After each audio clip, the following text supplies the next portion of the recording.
Xiaomi 11 27,000 price பண்ணியிருக்காங்க. இந்த ப்ரைஸுக்கு இந்த ஃபோன் ஒர்த்தா? பார்க்கலாமா? வாங்க வீடியோக்குள்ளே போகலாம். Hello friends, welcome back to DBC. Design and லுக்குன்னு வரும்போதில் பேக் பேனல் கிளாஸ் கொடுத்துருந்தாங்க. இது ஒரு கிரேடியன் ஃபினிஷாக இருந்தது. அந்த கலரிங் மட்டும் லேஸாக லைட்டாக அந்த சேஞ்ச் ஆகிற மாதிரியான எஃபெக்ட் இருந்தது. ஷியோமிங்கிற பிராண்டிங் பின்னாடி 5Gங்கிறத மென்ஷன் பண்ணியிருந்தாங்க. கேமராஸ் பொறுத்த வரைக்கும் ஒரு சூப்பரான செட்டப் நல்லா பண்ணியிருந்தாங்க. இந்த 11 சீரிஸ் பார்த்து அப்படியே ஒரே மாதிரி தான் இருந்தது. பெரிய டிஃப்ரென்ஸ் இங்கே எனக்கு தெரியல. 3 கேமராஸ் பேக்கில். ஃப்ரண்ட் அப்படின்னு வரும்போதில் ஃப்ரண்ட்டில் 6.67 இன்ச் இருக்கக்கூடிய AMOLED பேனலில் யூஸ் பண்ணியிருந்தாங்க. அது மட்டும் இல்லை, இந்த டிஸ்பிளே பொறுத்த வரைக்கும் 120 ஹெர்ட்ஸ்க்கான ரெஃப்ரெஷ் ரேட் கொடுத்துருக்கிறது இந்த AMOLED டிஸ்பிளேவே இன்னமே தூக்கி காட்டுன்னு சொல்லலாம். ரொம்ப சூப்பரான ஒரு டிஸ்பிளே. இங்கே என்னென்னா, டிசைன் பொறுத்த வரைக்கும் நல்லா பண்ணியிருந்தாங்க. அந்த பாக்ஸி டிசைன், ஸ்டீரியோ ஸ்பீக்கர் செட்டப் ரொம்பவே நல்லா இருந்துன்னு சொல்லலாம். நிறைய ஃபோன்ஸ் மிஸ் பண்ணுறாங்க. ஆனால் இவங்க அந்த ஸ்டீரியோ ஸ்பீக்கர் செட்டப்ஸை கொடுக்குறத விடுறதே இல்லை. டாப்லேயும் பாட்டம்லேயும் ஸ்டீரியோ ஸ்பீக்கர் செட்டப்பும் கொடுத்துருக்காங்க. டாப்பில் ஹெட்ஃபோன் ஜாக் கொடுத்துருக்காங்க.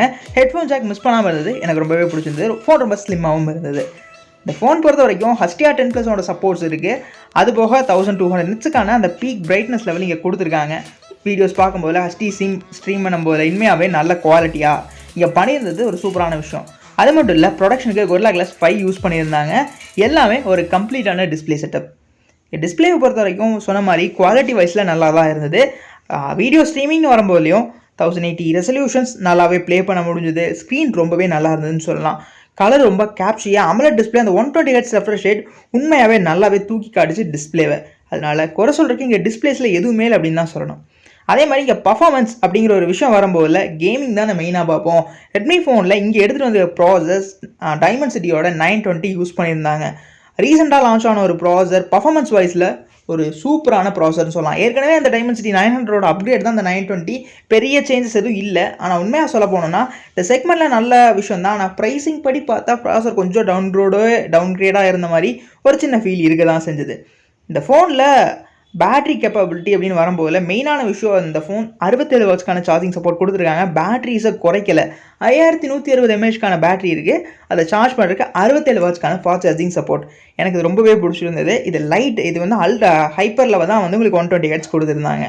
இதுவும் நல்ல விஷயங்கள் தான். கேமராஸ்னு வரும்போது இங்கே ப்ரைமரியாக ஒரு 108 மெகாபிக்சலுக்கான சென்சார், அப்ராக்சர் 1.9 சைஸில் 12 பிக்சல் டெக்னாலஜியோட இங்கே யூஸ் பண்ணியிருக்காங்க. கேமராஸ் பொறுத்த வரைக்கும் 108 மெகாபிக்சல். ரீசெண்டாக அவங்க நிறைய ஃபோன்ஸ் 10 சீரீஸில் தான் இருக்குது. அதனால் அது வேறு லெவல் பர்ஃபார்மன்ஸ் தான். அதுக்கு அடுத்து ஒரு 8 மெகாபிக்சலுக்கான அல்ட்ரா வைட், இது 120 டிகிரி வரைக்கும் ஃபீல்ட் ஆஃப் வியூ கிடைக்கும். 2.2 அப்ராக்சர் சைஸில் இந்த செகண்ட் சென்சார் இருக்குது. ஆனால் கொஞ்சம் கம்மியாக தான் இருந்த மாதிரி இருந்தது. இது இன்னும் 12 மெகாபிக்சல் கொடுத்துருந்தா இன்னும் நல்லா இருந்திருக்கும்.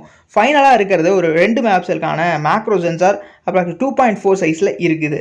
மொத்தத்தில் கேமரா செட்டப்னு வரும்போது அந்த ரீசன் தான் பெருசாக எதிர்பார்த்து ஈஸியாக சொல்லக்கூடிய அந்த சென்சார் தான் 4K வரைக்குமான வீடியோஸ் ரெக்கார்டிங் குவாலிட்டியும் இங்கே கொடுக்குறாங்க அப்படிங்கிறது இன்னொரு பெரிய ஹைலைட்டாக இருந்தது.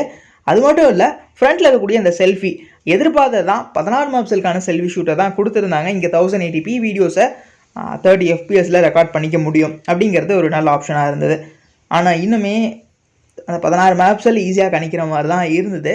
ஃபோன் வந்து முதலே சொன்ன ஸ்லிம்மாக இருக்குன்னு இருந்தாலும் கூட 207 கிராம் வரைக்கும் வெயிட். ஏன்னா பேட்டரி வந்து அவங்க இது பண்ணலை அப்படிங்கிறனால 207 கிராம் வரைக்கும் வெயிட் போகுது. திக்னஸ் ஆனால் 8.3 மில்லிமீட்டருக்கான திக்னஸோட தான் வருது.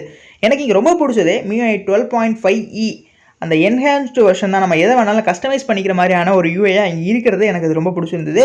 நிறைய ப்ரீ இன்ஸ்டால் ஆப்ஸ் வந்து அன்இன்ஸ்டால் பண்ணிக்க முடிஞ்சுது. நல்ல கம்பேரிட்டிவிட்டின்னு பார்க்கும்போது எனக்கு இந்த 12.5e வந்து உண்மையாகவே பிடிச்சிருந்தது. அதுக்கு அடுத்த அப்கிரேடும் வந்து MIUI 13 வந்து கிடைக்கும் அப்படிங்கிறது சூப்பரான விஷயம் தான்.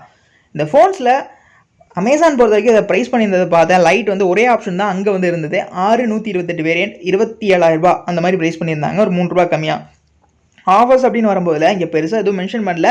பேங்க் ஆஃபர் எதாக இருந்தாலும் ஐசிசி கார்டெலாம் யூஸ் பண்ணால் ஒரு ₹1000 வரைக்கும் டிஸ்கவுண்ட் இருக்கிற மாதிரி கொடுத்துருந்தாங்க.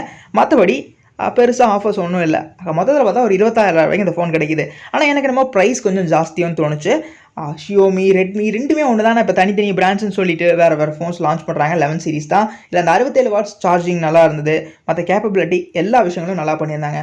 ஆனால் ₹27,000 920 டைமென்சிட்டி 920 கொஞ்சம் இங்கே இடிக்கிற மாதிரி இருந்தது. உங்களுக்கு என்ன தோணுது அப்படிங்கிறத கமெண்ட்ல வந்து சொல்லுங்கள். வீடியோ பிடிச்சிருந்துன்னா மறக்காமல் லைக் பண்ணிட்டு சேனலை சப்ஸ்கிரைப் பண்ணிக்கோங்க.